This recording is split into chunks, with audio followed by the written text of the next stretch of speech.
From the world of politics to the world of business, this is Balance of Power.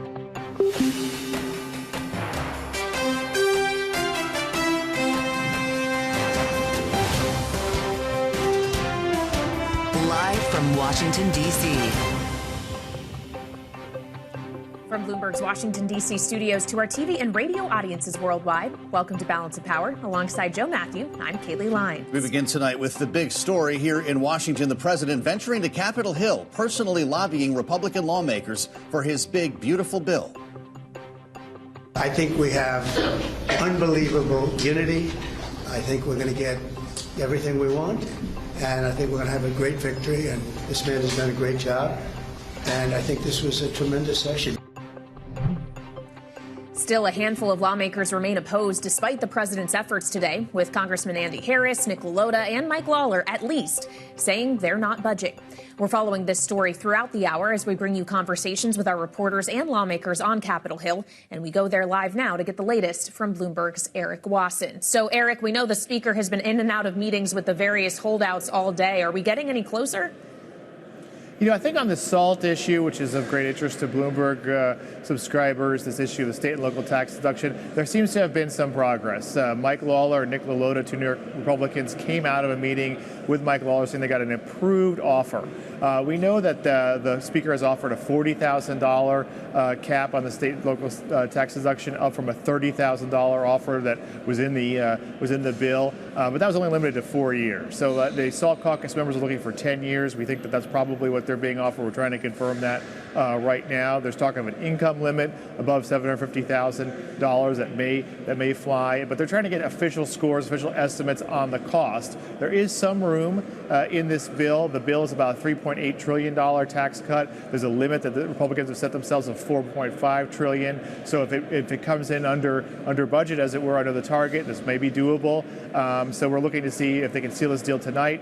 Mike Lawler and Nick LaLota both saying they're hopeful they can finally, end this quest that the SALT caucus has been having since 2017, when the cap was first put in under the first Trump administration.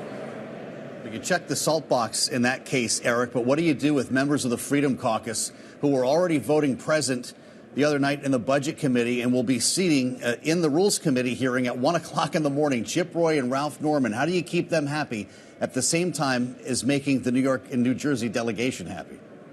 Yeah, those two particular congressmen, Chip Roy is more vocal. Ralph Norman may have more wiggle room, telling me earlier he's still studying the matter. But they're looking for different and larger cuts to Medicaid. The bill already imposes a work requirement on able-bodied adults up to through the age of 64. It also has new cost-sharing, copays, and so forth for Medicaid recipients. But they're looking to do more. It's really part of a long-standing effort to get rid of Obamacare. A key part of Obamacare was expanding Medicaid to a larger population, incentivizing states with a 90% federal match to put those people on Medicaid. And conservatives are trying to cut that back down to a much lower rate. We'll really see, millions of people lose Medicaid coverage in most likely scenario.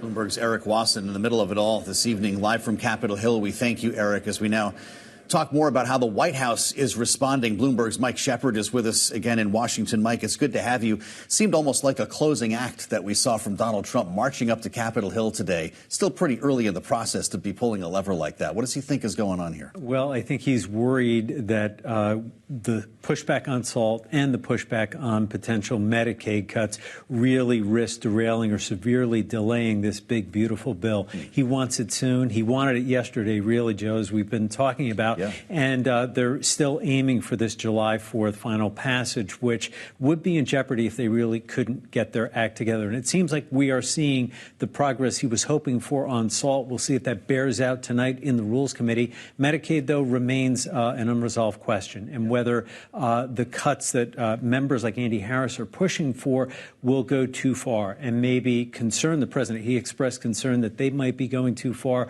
There's obviously political risk for him and for the Republican Party overall in going after Medicaid. There are a number of beneficiaries in red states, and we've heard from members like Senator Josh Hawley, for instance, the other side of the Hill, talk about what the political exposure could be there. Well, of course, while the president spent his morning on Capitol Hill, he spent his afternoon in the Oval Office, where the Defense Secretary Pete Hegseth actually joined him as they made an announcement on the so-called Golden Dome. In the campaign, I promised the American people that I would build a cutting-edge missile defense shield to protect our homeland from the threat of foreign missile attack. And that's what we're doing. Today, I'm pleased to announce that we have officially selected an architecture for this state-of-the-art system that will deploy next-generation technologies across the land, sea, and space, including space-based sensors and interceptors. So you've got the architecture, but how much is it going to cost, and how long is it actually going to take to get this up and running and rolled out? Well, the last two are really tough questions. The first one is easier. Architecture, they really don't quite have it yet. This is still in development. The technology is quite unproven. Congress is seeking $25 billion at the outset for this, Kayleigh.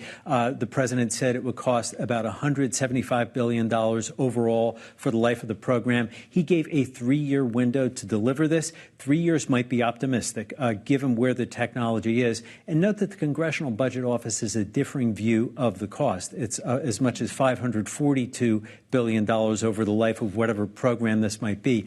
They still have to find contractors. L3 Harris has been mentioned as one possibility. But again, there is a lot of uncertainty surrounding this and how it would be developed. And they're even talking about how to build this plane that that they're accepting from Qatar now as the new Air Force One. Even the retrofit on that will take quite some time, Joe and Kayleigh. All right, Bloomberg's Mike Shepard, thank you so much. Mike, of course, duly noting that this is one of the funding requests the president has asked of Congress, though he's asked a lot of Congress, including to help him make good on his various promises made on taxes on the campaign trail. And that's the subject we now go back to as we turn to Doug Heye, former communications director for the RNC, also former deputy chief of staff to House Majority Leader Erik Cantor. He's here with us in our Washington, D.C. studio. Welcome back to Bloomberg TV and radio. Doug, it's good to see you. As you watch what's happening on Capitol Hill right now and the job that the speaker is doing, knowing, frankly, that these issues, the SALT cap and Medicaid, are the very same ones we've been talking about for months. And here we are just ahead of his self-given Memorial Day deadline, and he still doesn't have answers. Is he doing a good job? I think he is doing a good job, given how fractured the Republican conference is on some of these things. Yes, by and large, they're united. But as you pick different issues here and there, SALT being obviously one of them, you just need a few people to peel away, and then you've got real problems. But what we've seen with Mike Johnson, I think so often, is people underestimate him, and then he's able to get things through. And I was on a call with the Speaker's comm staff today, and they said this is step 6 in a 9-step process. In other words, it's like Smokey and the Bandit. Still to go. We got a long way to go and a short time to get there. And this is why it was so important for Republicans to have Donald Trump in the House Republican Conference meeting today. They started that meeting earlier than they typically do. And also why Donald Trump is going to have to work the phones. He has to get these last few members home. It's not just up to the Speaker, because this is the Trump, ultimately, it's the Trump legislative agenda. So maybe we'll call this Rules Committee hearing Cannonball Run at 1 o'clock in the morning. I don't know what you make of the timing here, but we've already mentioned two people, Chip Roy and Ralph Norman, who were present votes in the Budget Committee and will be sitting on that panel this evening. Do they vote present again? Do they hold their fire for the floor, or have their minds changed? Well, I think we're going to find out over the next several hours if their minds are changing. Certainly, there are several hours to go till we get to that 1 a.m. hearing. And by the way, that's not doing it late. That's as soon as Virginia Fox, the House Rules Committee chair, my member of Congress, actually from North Carolina, is able to move on this. But it also highlights sort of the times that we're in. I spoke to former Senator Richard Burr, also from North Carolina this morning, and said, do you remember ever having votes, a committee vote on a Sunday? That's a new one for me. And he said, yeah, when we had the financial crisis and we were told that the banks might not be able to open on a Monday. Wow. So this is sort of the crunch time that House Republicans find themselves in. Then we can talk about the Senate as well. Well, yeah, that's a whole other host of problems once you get to the other chamber, assuming you can get this through the House in the first place, knowing that Chip Roy and Ralph Norman and their colleagues in the Freedom Caucus, one of the things they're pushing for is steeper changes or more substantive changes to Medicaid, something that the president himself today talked about. He doesn't want to see changes beyond waste, fraud, and abuse, and was questioned about whether he can guarantee anyone is not going to lose their health insurance. Can you guarantee that your voters who supported you in the election, particularly working class voters, will not lose health insurance under this bill? Oh, they won't lose health insurance. Not only that, Remember, I'm cutting drug prices by 85%.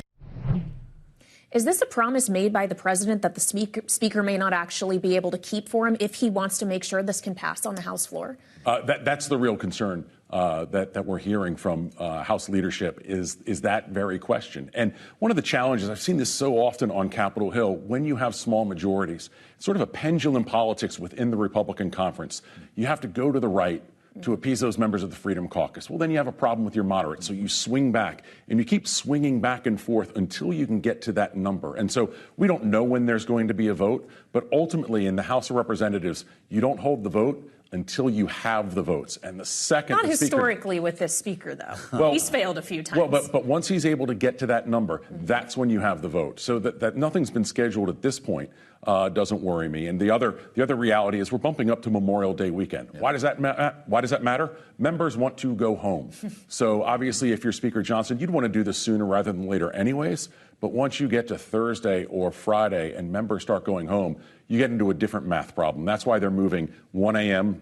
Tonight and obviously tomorrow morning as fast as they can. You're bumping up against the Senate as well, as you already alluded to. Everyone knows this in the House. If we're talking about it here, is Mike Johnson reminding members of his conference that a lot of this is for naught? This bill comes back in a very different form, Doug.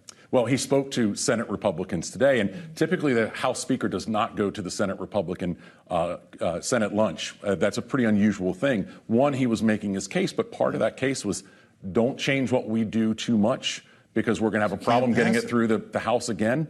Welcome to Washington. The House and the Senate, regardless of party, quite often disagree in major ways when it comes to big legislation like this. So if you were to bet who is most likely to roll here or concede their points, decide, you know what, it's not worth it, I want to see this tax bill passed, is it going to be the moderates? Is it going to be the conservatives? Is it going to be the Senate shoving this down the throat of the House once again right before we hit the debt ceiling? How do you see this going down? So often when there's a problem in the House Republican Conference, we hear this is the time when House moderates are going to start flexing their muscles. The reality is they typically don't know where the gym is to build the muscles to flex them. But we could see people peel off on either side. And the question then for the Speaker is, how do you get 2 members here or 2 members there to yes? And if you can do that, then you'll be able to move forward. A great conversation with Doug Heye. It's great to have you with us back at the table. Doug, former communications director for the RNC, a longtime veteran of Capitol Hill and Republican strategist. Coming up, European leaders disappointed after a phone call between President Trump and President Putin, feeling that Trump is disengaging from diplomatic efforts to end the war in Ukraine. We'll discuss what that means for the conflict next on Balance of Power on Bloomberg TV and radio.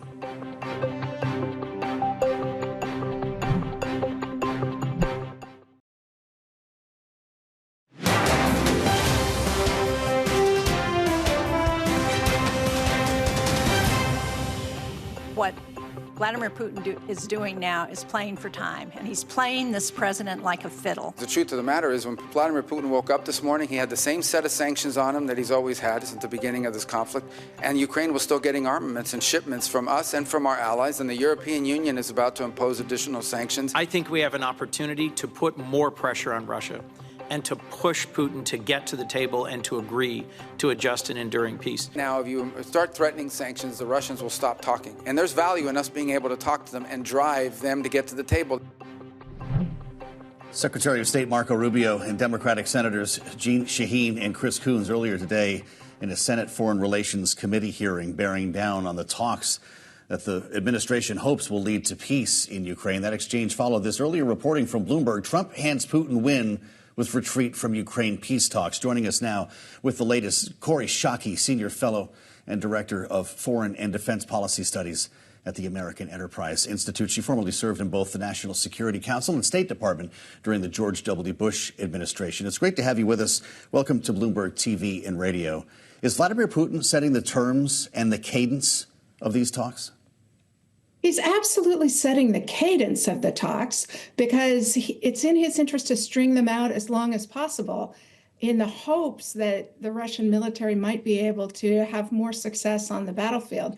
And Russia's experiencing very little pressure from the Trump administration to do anything differently. So I think it is fair to say they're setting the terms and they're setting the cadence.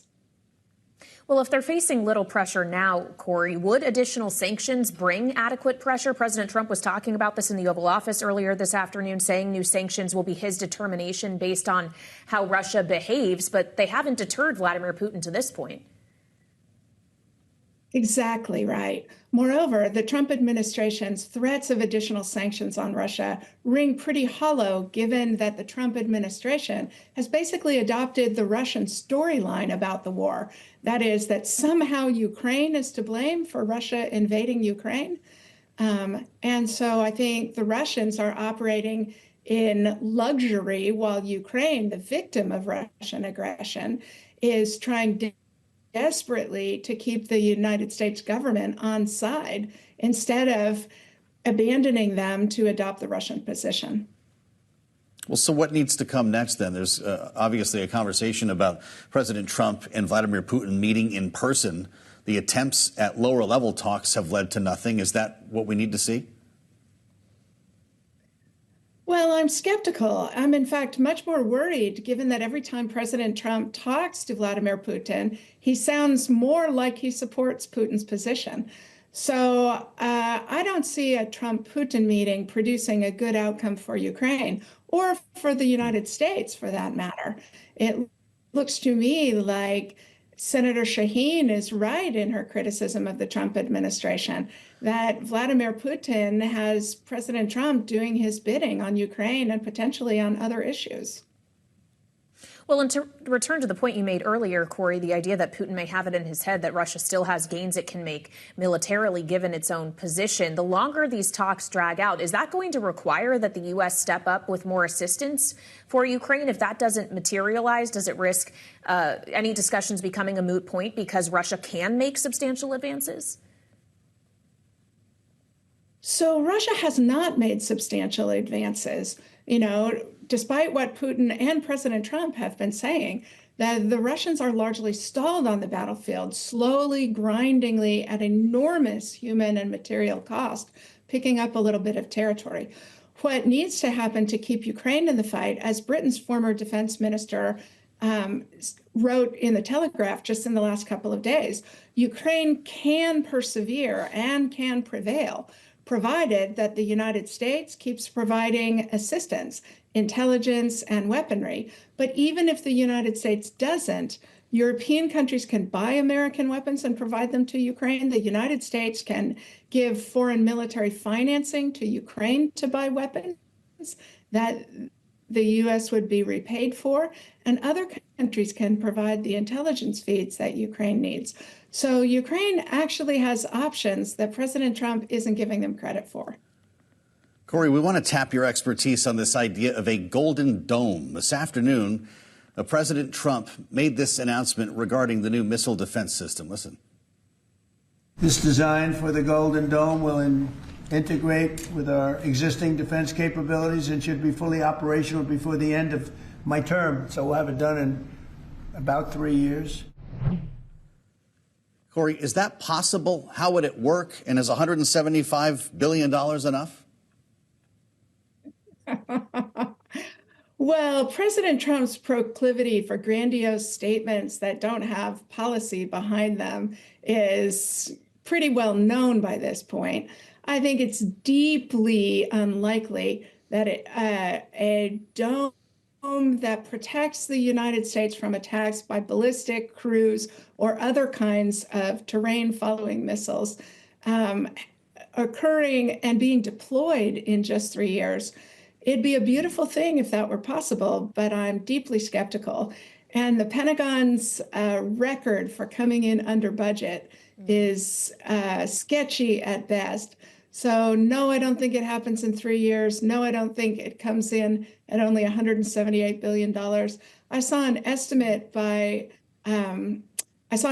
this afternoon that it's a lot closer to $1 trillion and a lot closer to 20 years in timeline. And the notion that is being kicked around of the possibility that the U.S. government wouldn't be in control of the data, that is, that the private companies like Starlink and Palantir and Anduril, that we will need to team up to produce these emergent technologies. You know, the government should have control of data that has to do with the defense of the United States. Kori, we just have a minute left, but even if it were... Yeah. Well, and even if it were cheap and easily possible, is it necessary for national security? Is there a need for this? Well, I really like the idea of being able to protect the American homeland against missile attacks, right? Americans have been dreaming of this ever since the dawn of the nuclear age. The problem is we've never been able to figure out how to make it work on an expanse as large as the continental United States. So it's technically incredibly difficult. And what they're talking about, a system of systems, is very complicated and not likely to be achieved in 3 years or for $178 billion. All right, Kori Schake, Senior Fellow and Director of Foreign and Defense Policy Studies at the American Enterprise Institute. Thank you for joining us. And we'll be back with more Balance of Power straight ahead here on Bloomberg TV and radio.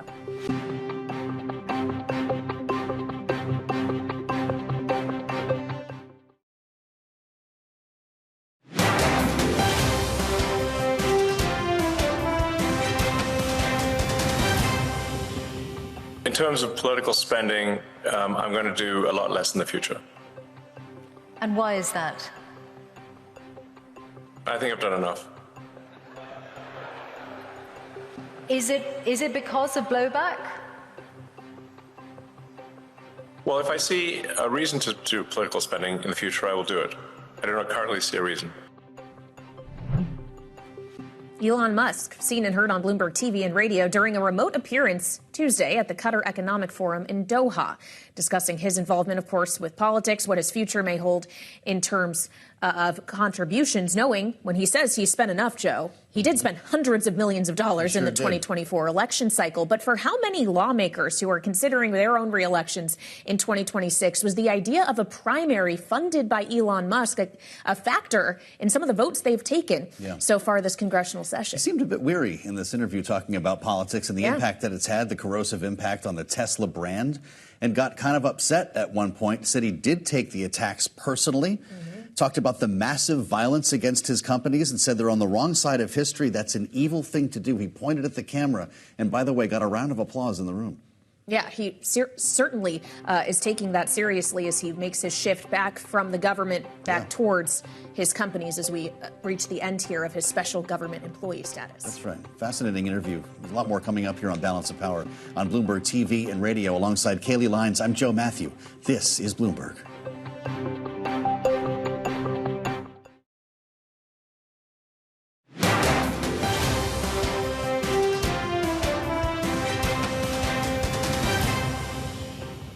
Well, it's not a question of holdouts. We have a tremendously unified party. I don't think we've ever had a party like this. There are some people that want a couple of things that maybe I don't like or that they're not going to get. I think we're a very unified party. The Senate's doing great. John Thune is doing fantastically. He's a great guy. And we're going to have a bill, the one big, beautiful bill. I think it's going to be, it's the biggest bill ever passed, and we got to get it done. President Trump following his meeting with Republican lawmakers this morning on Capitol Hill, saying that the party is unified behind his tax bill, although certain members, such as Republican Congressman Mike Lawler, say that they are not budging. That remains the case. Just moments ago, though, we got an optimistic-sounding Speaker Mike Johnson telling reporters that a SALT deal will be wrapped up tonight and that a full vote on Thursday remains realistic. The timeline's still intact. Joining us now, the latest, Bloomberg's Stephen Dennis, who's famous for reminding us on Capitol Hill, it's a no followed by a no, then another no and a no and a no until it becomes a yes. Stephen, is that the trajectory of this week? Yeah, we are definitely still in no mode. It's just nonstop talking to the same holdout members from the SALT caucus, the New York, New Jersey, California members, the sort of the hardline conservatives who want much deeper Medicaid cuts, particularly to the Obamacare expansion 90% match. They think that that is just ridiculous and they should be able to cut that percentage down a lot more. And, they're not on board with this bill. And you've got other smaller issues along the way. One of the big ones that's still outstanding that is how they're going to phase out all of those green energy tax credits. That's another big push from the arch conservatives. But there are other members who wanted longer phase outs and preserving a big chunk of these green tax credits because there are billions of dollars in the pipeline in their districts or in their states in the Senate. So this is far from soup. It's far from having that yes deal moment. Even if they do get it out of the House this week, which is certainly possible, there are probably going to be a lot of changes over in the Senate. Well, that's exactly what I wanted to ask you, Steve. What are we hearing from the upper chamber as the speaker is working so hard to come to a deal, knowing all of it could just be unwound? Right. So Speaker Johnson came to the Senate Republican lunch to give them an update. One of the things that, always happens with these negotiations is the House tells the Senate, hey, it's really hard to get the votes here. Please don't mess with all these deals. And then the other chamber is like, yeah, but it's hard to get the votes over here, too. So, that on things like SALT, this is, there are basically no Senate Republicans who want SALT to exist. So, there's no guarantee that this deal gets through the Senate. John Thune also sort of floated what the Senate is going to want to change. He says the Senate Republicans want to make all the tax cuts permanent. As you know, a lot of these Trump tax cuts for tips and overtime, for seniors, and a bunch of new revived business tax breaks expire after a few years. And that's, the Republicans and Thune see that as not as good for the economy as having a permanent tax code that businesses can plan against. So that's one big issue. You also have Medicaid. A couple of moderates, Susan Collins and Lisa Murkowski, voted against big cuts to Medicaid when they tried to repeal the Affordable Care Act in 2017. You also have Ron Johnson today again saying that he opposes this bill and wants trillions more in spending cuts. And then you've got Rand Paul, who plans to vote no because he doesn't want a $4 trillion debt limit increase. So there's a lot of no's before they get to that ultimate yes. I do think it's extremely likely they get something done because they are united on not allowing a tax increase. All right, Bloomberg, Steve Dennis, thank you so much. And for more, we turn to this evening's political panel. Nat Bennett is with us, Executive Vice President for Public Affairs at Third Way and Democratic strategist, alongside Republican strategist Ashley Davis, partner at S3 Group. Welcome to you both. Ashley, obviously, we began the day today with President Trump not making phone calls, not working behind the scenes, but making tracks to Capitol Hill and gaggling with reporters 4 separate times to crack the whip in person. What does that say about where we are and the likely this goes smoothly from here? Well, he's been doing this kind of a lot over the last 3 to 4 months. Not a lot, but 3 or 4 times, which is a lot for a president, as you'll remember, to go to the Hill. And him gaggling with reporters, are we used to that yet? Maybe we're getting... Oh, we're used to it, for sure. But, a lot of this is pressure. I mean, everyone's negotiating in public right now, and I think the next 8 hours from now until the Rules Committee at 1 a.m., whatever the math is, that's like the really crucial time. It was interesting. You said in the lead-up that, or that the speaker said he was still willing to vote on Thursday. I mean, what I've been hearing a lot today is that he wants to go tomorrow. They passed the rule last night that they waived the 24-hour rule that you don't have to have it posted, which I think is a pretty big move, which means that he's getting momentum. He needs to vote and send everyone home. Is that what you see happening here? I know Democrats aren't involved, but you're no stranger to momentum on Capitol Hill and what that means for passing something this large. Look, Trump is unequaled in his ability to control his own party. We haven't had a party leader like that in the United States probably since FDR. He gets the votes, so he probably will this time, too. But I have to say, this reminds me of something. In 1993, when the Democrats passed the budget, there were some things in there that weren't going to be particularly popular, and the Republicans were waving at a vulnerable Democrat, Marjorie Mosvinsky, saying, bye-bye, Marjorie, when she voted for the bill. That could be happening this time, too, because when you vote to slash Medicaid and support for needy families and throwing people off their health care, so that you can give tax cuts to super rich people, that's going to play pretty badly in a lot of these swing districts. Well, so do Democrats actually need this legislation to pass, even though they aren't going to provide the votes for it, because they need those cuts to become reality? No, Trump's doing plenty for us to, I think, win the House. I mean, look, the tariffs alone probably would be enough, and he's, vandalizing the government in bizarre ways. There's a lot that Democrats can run on, but the thing that is most potent is what these guys are voting on. Trump is one thing, but what the House Republicans are actually doing is the most important thing in these elections. And Republicans are the ones in the House are the ones that are taking the actual hard votes, because it's going to change so much in the Senate just from procedural reasons alone that when it comes back to the House to pass the final bill, it's not going to look the same, but they've already taken this first really hard vote. We're going to be talking in a moment with Frank Pallone, the ranking member on the committee that was responsible for hashing out the changes to Medicaid. Some call them cuts, others call them making the program more efficient. How do you message against what Matt just mentioned? It's a really hard message. I mean, you have a much better hand than I do to play on this, even though, so when I worked for Governor Ridge as governor, we did something called Welfare to Work, which is really what this is. It's kind of making sure that the people that are collecting Medicaid checks actually are eligible for Medicaid.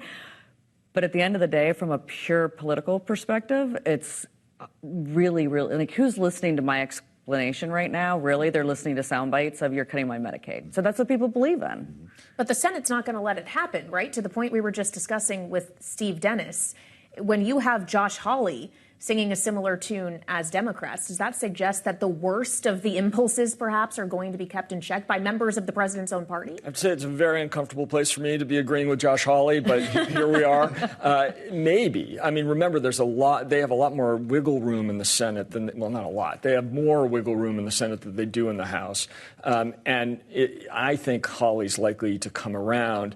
The question is the extent of Medicaid cuts, not if there will be any in there. There's going to be some, which means people lose their Medicaid. 63% of Americans in nursing homes are on Medicaid. I mean, this is a lot more than work requirements. It is going to affect millions of people in their ability to get health care. You think this gets a vote as early as tomorrow, which means the Rules Committee tonight is not a thing? It sails through? I think, yeah. I mean, if you look at how they waived the same-day rule yesterday, and obviously they had a member take a walk, Chip Roy, so he didn't vote on it. So they have the ability to do it tomorrow. But, I mean, it has to kind of be buttoned up, at least in theory, tonight at 1 o'clock. Like, the big things have to be agreed on before it passes through Rules Committee.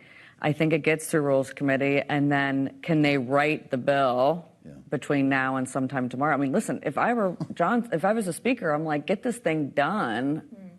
Otherwise, it's going to fall apart again. They can't leave it till after Memorial Day. I mean, this is why they do these votes on days like this.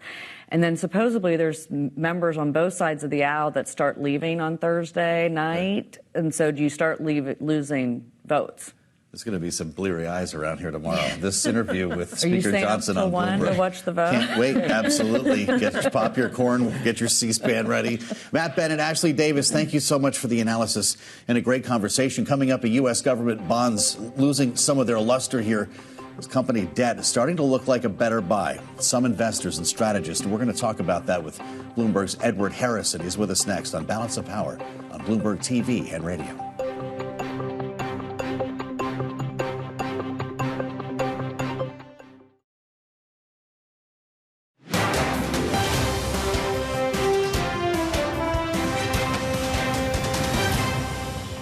How closely are you watching the bond market? How close am I? Yeah. Very much so. It's a very good indicator. It's the canary in the cave, and we got to keep an eye on that. Canary in the cave. Republican Congressman Tim Burchett of Tennessee this morning discussing volatility in the bond market. Treasury yields on the rise as contentious negotiations over the federal budget keep focus on growth in deficit spending. And for more, we turn to Bloomberg's Edward Harrison, who's watching the bond market for us. Edward, Moody's has spoken. What is the bond market telling us now about this process that we've been talking about all hour here in Washington? Well, since the president was elected and came into office, it's been telling us that there's going to be more growth and more inflation, in particular since the tariffs have come into play. So that combination of tariffs and deficits means that if the economy continues to grow, then you're going to have higher inflation and higher growth, and that means higher bond yields.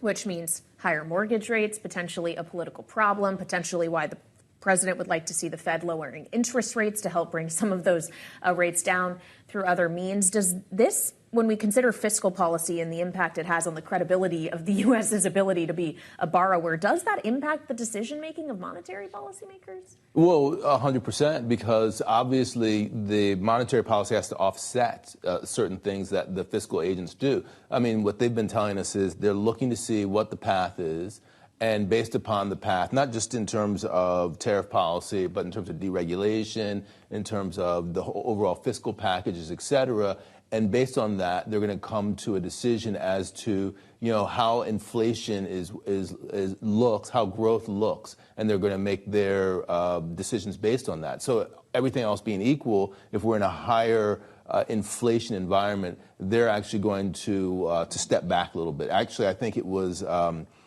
Joe and Tracy from Odd Lots. They were speaking to Atlanta Fed President Bostic, and he said, he had 3 or 4 cuts penciled in for 2025, but then we got this policy mix, and he's had to back away from that completely. All right, Bloomberg's Edward Harrison, great to see you. Thank you so much for joining us. And as we just mentioned a few moments ago, we'll be back to the big story of the night, the fight over the tax bill on Capitol Hill. We'll get the view on issues from Medicaid to the SALT cap from someone on the other side of the aisle. Democratic Congressman Frank Pallone of New Jersey, ranking member of the House Energy and Commerce Committee, is up next on Balance of Power on Bloomberg TV and radio.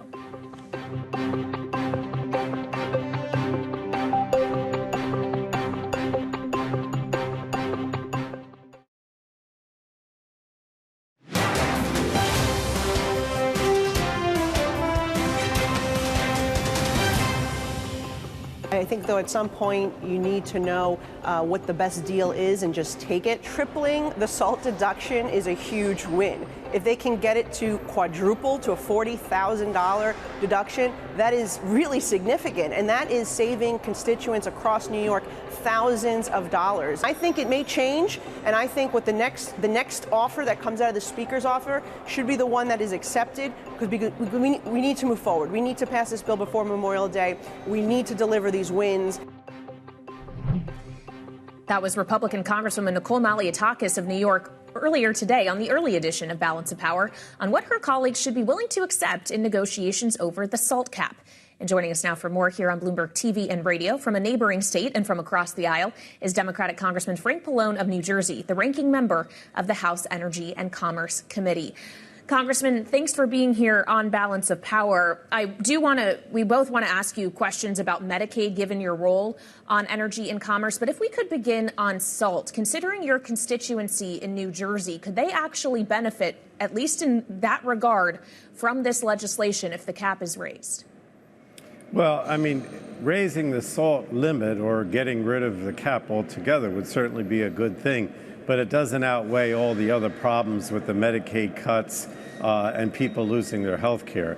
So, again, the focus on SALT, I think, is misplaced, because the real problem here is that most of this money is going to, for tax cuts for large corporations and billionaires, and all these cuts to Medicaid and health care are being used to pay for it. We know that as ranking member on the committee, you helped to lead the charge on what I believe was a 26-hour-long markup of this legislation a couple of nights ago. Congressman, the Congressional Budget Office says more than 8 million people will lose their health care as a result of the bill that passed through Energy and Commerce, your committee, last week. I don't know how many people in Metuchen, New Jersey that impacts, but is your fight here done, or is there another lever that you can pull? No, the fight is not done. First of all, these numbers keep going up because the bill does not address the ACA subsidies and renew the Affordable Care Act subsidies on the exchange and marketplace. CBO actually estimates now that 13.7 million people will lose their health care between their health insurance, between Medicaid cuts and the ACA not being renewed. And that number keeps going up. I mean, the Congressional Budget Office just put out a new report today saying that basically saying that there would be $700 billion in Medicaid cuts and another $100 billion in ACA cuts. And you have to remember, Joe, that the Republicans said they weren't going to cut Medicaid. And it's simply not true. I mean, that's exactly what they're doing to pay for these tax cuts. Well, what we hear often from your Republican colleagues, Congressman, is that they're simply looking at waste, fraud, and abuse and guaranteeing that people who are in the country illegally do not get Medicaid. Can you just give us a reality check on that, knowing that illegal immigrants are not legally eligible to receive Medicaid except in emergency scenarios? What kind of dollar figure or number we're thinking about in that regard realistically? Well, as you said, they're not eligible to the extent that some have managed to get Medicaid. Their own numbers, meaning the Republican numbers, say that the most that is about $12 billion of that $700 billion that I mentioned to you. So they're just using that as an excuse. I mean, what they're doing is they're making it so hard to qualify for Medicaid that, virtually maybe 5% of the people that are eligible for Medicaid under what we call the expansion population would actually receive it. And if you look at Georgia as an example of a state that actually tried to do these red tape requirements, they had about maybe 400,000 people that were eligible for Medicaid, and they admitted that. And then at the same time, only about 4,000 of those 400,000 actually qualified. So it's not that the people aren't eligible. It's not that they're illegal. It's just that they make it so impossible and put in so many barriers that they never get coverage. I want to ask you, Congressman, about charges posed against Representative LaMonica McIver, which is something that you've been speaking out about here. And it brings us back to an event that the Department of Justice has decided to act on here. President Trump was asked about your colleague from New Jersey who was charged with assault after a confrontation in that event that I mentioned with immigration officers. Here's what he said. Oh, give me a break. Did you see her? She was out of control. Did you address those days are over. The days of woke. The days of woke. No, I didn't. The days of woke are over. That woman, I have no idea who she is. That woman was out of control. She was shoving federal agents. She was out of control. The days of that crap are over in this country. Congressman Pallone, I know you sent a letter to the chairman of the Judiciary Committee in the House, Congressman Jim Jordan, condemning this action. What needs to happen next? Well, first of all, it's outrageous that she was charged with any kind of assault because she didn't assault anybody. She and the other members of Congress that went there had every right to go there as part of their oversight responsibility, and even the head of ICE admitted that. The problem is that the president, he keeps talking about assault. Well, what about the fact that here at the Capitol, just nearby where I'm standing now, this whole mob that he incited came here, actually ended up killing, one of the officers, Capitol Police officers that was from New Jersey. All those people were pardoned. One of them got a $5 million cash payment last week, and he's talking about enforcing the law against a member of Congress who was just doing her job. I mean, it's absolutely outrageous that the president would even suggest that Congresswoman McIver did anything wrong. She did not. And what hypocrisy after Trump is the one that incited a mob and a riot here that injured so many police officers, and all those people were pardoned. I mean, it's unbelievable that he even has the nerve to say anything.